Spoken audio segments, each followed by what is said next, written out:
युगल किशोर रे, हरे राधा युगल किशोर रे, वृंदावन बाके बिहारी। हरे राधा युगल किशोर रे, वृंदावन बाके बिहारी। हरे राधा युगल किशोर रे, वृंदावन बाके बिहारी। हरे राधा युगल किशोर रे, वृंदावन बाके बिहारी। गाइए प्रेम से, हरे राधा युगल किशोर रे, वृंदावन बाके बिहारी। हरे राधा युगल किशोर रे, वृंदावन बाके बिहारी। हमारे बाके बिहारी जो हैं बंधुओं, आप लोग यहां दर्शन कर रहे हो, आपको बाके बिहारी तो दिखाई दे रहे हैं, लेकिन राधा रानी तो नहीं दिखाई दे रही ना। प्रेम से कहो श्री राधे। बाके बिहारी का तो दर्शन हो रहा है, लेकिन राधा रानी कहां है? किशोरी जी नहीं है, केवल राधा रानी की गद्दी बगल में लगी हुई। आप दर्शन कर रहे हो, बाके बिहारी खड़े हैं और श्री जी की, किशोरी जी की गद्दी लगी है बगल में। केवल गद्दी सेवा है हमारे बाके बिहारी के मंदिर में, वहां किशोरी जी नहीं है। क्यों? क्योंकि जिस समय हमारे परम रसिक शेखर, रसिकाचार्य अनन्य नृपति स्वामी श्री हरिदास जी महाराज ने जब वृंदावन में निधिवन में बाके बिहारी को प्रकट किया था बंधुओं, तो राधा और कृष्ण दोनों ही प्रकट हुए थे। हाँ? लेकिन स्वामी जी की प्रार्थना पर, क्योंकि राधा रानी का सौंदर्य तो बड़ा अनंत था, अद्भुत सौंदर्य था किशोरी जी का, राधा रानी का। उस सुंदरता की महिमा कौन अपने मुख से कर सकता है, जितनी सुंदर हमारी श्री राधा रानी है। एक प्रसंग आता है, प्रेम से कहो श्री राधे। जिस समय भगवान श्री कृष्ण ने द्वारिका में अपनी 16,108 रुक्मणी आदि रानियों को श्री राधा रानी के बारे में जब बताया, जब प्रभु ने किशोरी जी का वर्णन किया उन रानियों के सामने, तो उन सब रानियों के हृदय में, रुक्मणी आदि सभी रानियों के हृदय में ये भाव उठने लगा कि प्रभु, क्या हमको भी कभी राधा रानी का दर्शन होगा? क्या हमको भी कभी श्री जी का दर्शन होगा? तो भगवान ने कहा कि यदि उनकी कृपा होगी तो जरूर होगा। और वो समय भी आ गया था। जब सूर्य ग्रहण का पर्व पड़ा था, तो उस समय सारे यादवों को साथ लेकर भगवान कुरुक्षेत्र आए थे। सारी रानियां साथ में थीं, वसुदेव जी, देवकी, सब यादव कुल साथ में मिलकर कुरुक्षेत्र में स्नान करने के लिए आए थे। और उसी समय इधर ब्रज से सारे ब्रजवासी, सारी गोपियां, सारे ग्वाल बाल, नंद बाबा, ब्रजरानी यशोदा, महाराज वृषभानु, कीर्ति मैया, ये सब भी गए थे कुरुक्षेत्र। और साथ में राधा रानी भी गई थी। प्रेम से कहो श्री राधे। राधा रानी केवल एक बार ही वृंदावन से बाहर गई हैं बस, और वो भी उन रानियों पर कृपा करने के लिए, उनको दर्शन देने के लिए। किशोरी जी भी गई थी। जब मालूम चला कुरुक्षेत्र में उन रानियों को कि यहाँ राधा रानी भी पधारी है, तो देखिए सारी 16,108 वो रानी पटरानी भगवान की राधा रानी का दर्शन करने के लिए आई थी। जिस शिविर में किशोरी जी रुकी हुई थी, वहीं पर दर्शन करने के लिए आई थी। अब अंदर जाने के लिए आज्ञा लेनी थी किसी से, तो बाहर एक कोई बहुत सुंदर युवती निकल कर आई। गोपियों ने जब उस युवती को देखा तो लगा कि शायद यही राधा रानी है। इतना सुंदर वो युवती, इतना सुंदर, मानो न जाने कितने सूर्य और चंद्रमाओं का प्रकाश, कांति उस स्त्री के अंदर से निकल रही थी। गोपियां तो पक्का, वो रानियां तो पक्का मानकर बैठ गईं कि ये राधा रानी है, इनको प्रणाम करो, यही है। ऐसा अद्भुत सौंदर्य। सारी रानियां उसके चरणों में गिर गईं। तो उसने कहा कि आप मुझे क्यों प्रणाम कर रही हो? बोले आप साक्षात राधा रानी हैं, ऐसा अद्भुत सौंदर्य, इतनी सुंदर हैं आप।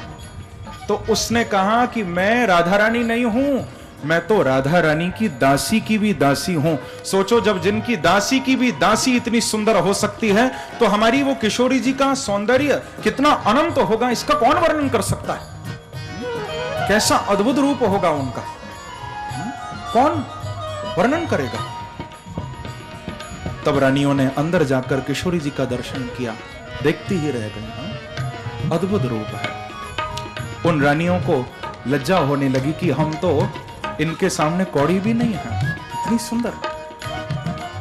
तो जब हमारे स्वामी श्री हरिदास जी के सामने राधा और कृष्ण दोनों प्रकट हुए थे, तो स्वामी जी ने बांके बिहारी से निवेदन किया था कि प्रभु, मैं आपके प्रकट होने से तो बहुत प्रसन्न हूं, लेकिन राधा रानी प्रकट तो हुई है, मैं बहुत प्रसन्न हूं, लेकिन मुझे एक बात की चिंता है। बोले क्या? बोले संसार के लोग आपका दर्शन करेंगे तो कोई बात नहीं, लेकिन किशोरी जी का, राधा रानी का जो सौंदर्य है वो अनंत है, और संसार का साधारण व्यक्ति इनके इस रूप को संभाल नहीं सकता है, बेहोश हो जाएगा, इतना अद्भुत सौंदर्य है। तो स्वामी जी ने ये प्रार्थना बांके बिहारी से की थी। तो बांके बिहारी बोले कि बस स्वामी जी, आपको इतनी सी चिंता है, मैं अभी चिंता दूर कर देता हूं। तो उसी समय बंधुओं, स्वामी जी के देखते ही देखते वहां पर एक बिजली सी चमकी, और राधा और कृष्ण दोनों ही एक में मिल गए, और वही बांके बिहारी की मूर्ति वहां स्थापित हो गई।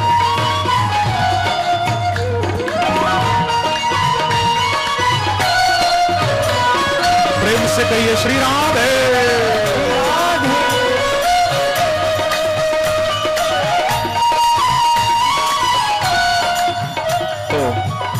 कहने का अभिप्राय कि वहां वृंदावन में राधा रानी नहीं है, क्योंकि हमारी किशोरी जी बांके बिहारी में ही छुपी हुई है।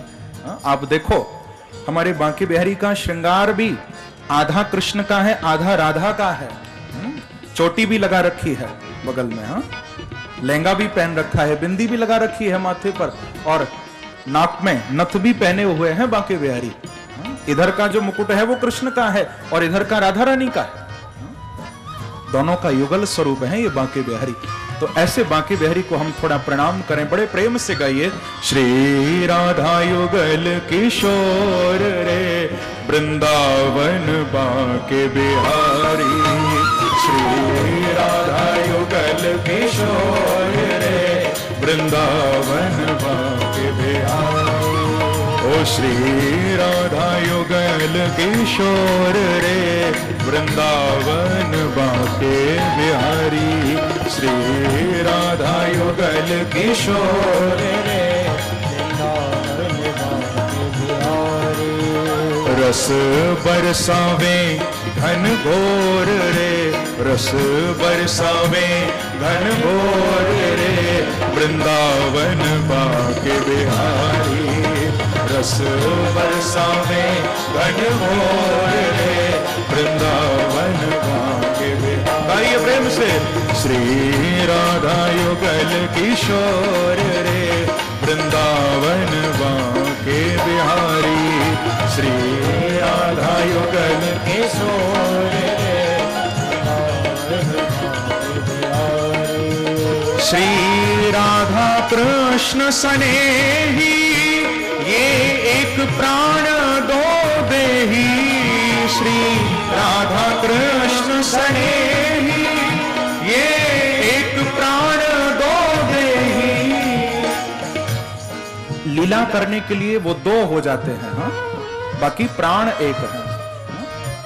एक प्राण है दोनों के, लेकिन जब लीला करनी होती है तो कृष्ण के अंदर से, उनके हृदय से राधा रानी प्रकट हो जाती, दो हो जाते हैं, बाकी हैं एक। ये एक प्राण दो देही, राधा के संग सनेही। एक प्राण दो देही, राधा के संग सनेही। राधा के संग सनेही, राधा के संग सनेही। लेकिन दोनों हैं चित के चोर रे, दोनों हैं चित के चोर रे, वृंदावन बांके बिहारी। दोनों हैं चित के चोर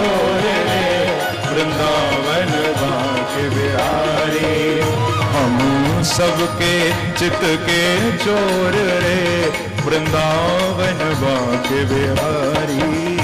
हम सबके चित के चोर रे, वृंदावन बाके बिहारी। श्री हरि करुणा के सागर, करुणा की सिंधु किशोरी। श्री हरि करुणा के सागर, करुणा की सिंधु किशोरी। श्री हरि करुणा के सागर, करुणा की सिंधु किशोरी। श्री हरि करुणा के सागर, करुणा की सिंधु किशोरी। ओ करुणा की सिंधु किशोरी, करुणा की सिंधु किशोरी। ओ मन चल चरणन की ओर रे, मन चल चरणन की ओर रे, वृंदावन बाके बिहारी। मन चल चरणन की ओर रे, वृंदावन बाके बिहारी। ओ मन चल चरणन की